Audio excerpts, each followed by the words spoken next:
guys. C'est étonnant, c'est que chaque fois que tu demandes piquant, c'est jamais piquant.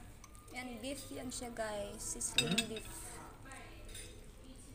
Ito ay duck. Sizzling duck. Kain tayo guys. Natamad magluto ang person. Nagutom after walking.